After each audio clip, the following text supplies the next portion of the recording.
అందరిని దీవించమని ప్రార్థన చేయించున్నాం తండ్రి. గత 4 సంవత్సరం ఈ ప్రాంతంలో తండ్రి ఎన్నో రోజులు నిరాశ తండ్రి, బాధ, భయము వారిని వెంటాడినప్పటికీ వారి సేవలో నుండి వెనక్కి మళ్ళగా తండ్రి ప్రార్థన పూర్వము ఈ మందిరములో దేవా సేవ చేయుటకు నీ దాసని కుటుంబాన్ని నిలబెట్టినందుకు వందనాలేసయ్యా తండ్రి.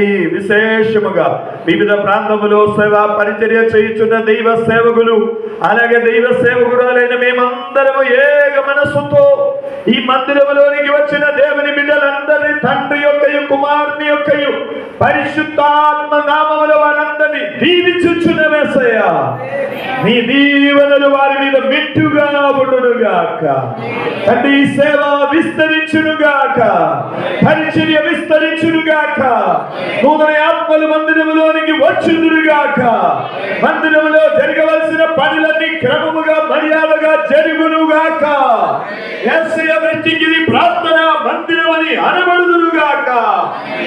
ప్రభువా నీ నామమునకు మహిమ కలుగునట్లు గొప్ప కార్యము జరిగించమని నూతన సంవత్సరంలో నీ బిడ్డలను నడిపించి మహిమ పొందుమని మా ప్రభు మా రక్షకుడైన యేసయ్య పవిత్రమైన నామములో మిక్కిలి వినయముతో ప్రార్థించి అడిగి వేడుకొనుచున్నాను పరమ తండ్రి.